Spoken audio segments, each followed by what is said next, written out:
Good sunny morning, everybody. Well, after 10 nights in Hurricane, Utah, which is about 25 miles from Zion National Park, we are getting ready to take off. So today is a travel day. This is a destination we hadn't planned on making this year, but what brought us to Hurricane is we had an issue with our generator where it was leaking. So we had to take it to a repair shop, and the closest repair shop we could find was in Washington, Utah, which is just down the road. So we came here, got the generator fixed, actually spent a couple days in the parking lot of the repair shop. We had to stay overnight one night to wait on a part, but it's all fixed and ready to go. So today we are headed off to the North Rim. Should be a great time. The only catch is there are 3 fires right now on the north side of the Grand Canyon. I called and spoke to an official there at the park, and there are some trails closed, there are some roads closed. There is a haze over the canyon in the morning and the evening from the fire, but we're only about 130 miles away, so we're going to go. Turn right on South 1150 West, then take the second right.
Well, we just pulled into the visitor center at the Grand Canyon, and we're getting our first look at the Smoky Canyon.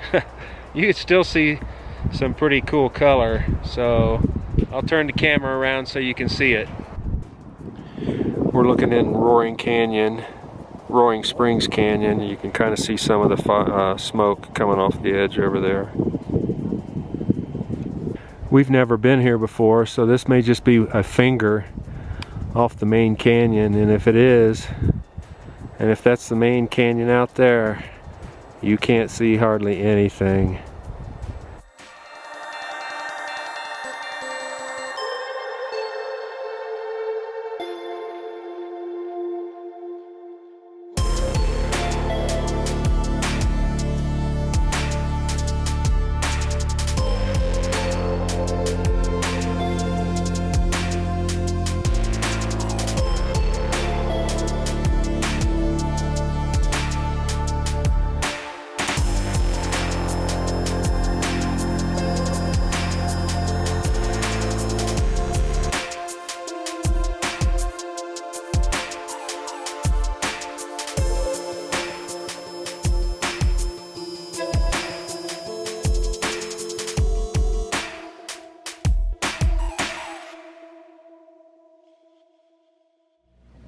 Well, we're in Grand Canyon National Park, and this is one of the bigger herd that we've seen.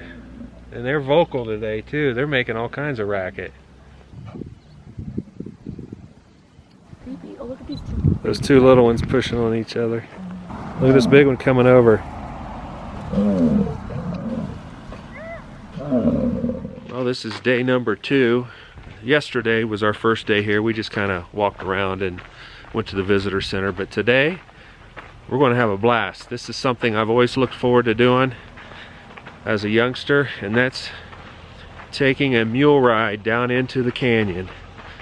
So it's about 50 degrees here this morning, which is quite different from where we came from, where it was 105. So it feels pretty good to me. Well, the excitement of the mule ride didn't last long, and I'm going to read from some notes just so I don't miss anything.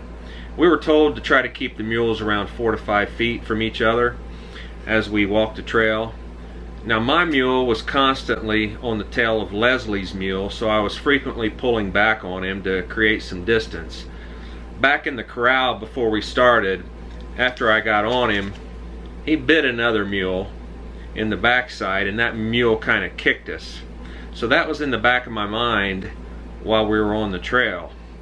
The last thing I wanted to happen was him to do that on the trail and the mules kind of start kicking each other.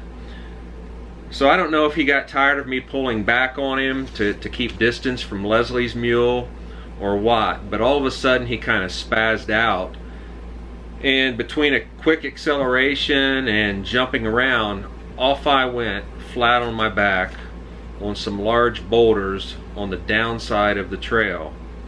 Once I landed on the rocks, I rolled over to the dirt where the mule stepped on my hand just to spite me. I was afraid, honestly, I might be paralyzed, and my hand was killing me so bad that I was afraid to move for a few minutes. After my lightheadedness passed away, I took some water, and one of the guides had some crackers. The guides were able to get me off the side of the trail where I rested for a little while. Another guide came down and helped me get back on that same mule, which was very difficult for me to do, but what other option did I have? I wasn't able to walk out. They weren't able to get a helicopter in to get me out, so I was determined to get back up on the mule, and especially if I had a guide with me, I figured the guide would help keep everything under control, which she did. So about a half mile, we were about a half mile into the canyon, so out we went about a half mile to get out where they had some paramedics waiting for me at the top. After I spent some time with them and they cleaned me up and kind of bandaged me up and everything, we had an 80-mile drive to the nearest ER where I had a CT scan on my back and an x-ray on my hand. Well, we're at the ER. I took a tough tumble off the mule today, so my back's hurting pretty bad. They did a CT scan a little bit ago, and for good measure the mule decided to step on my hand. So they did some x-rays on my hand, and hope to hear the results back on both of those here pretty soon. Where was your mule at? Memorable day, going down into the Grand Canyon.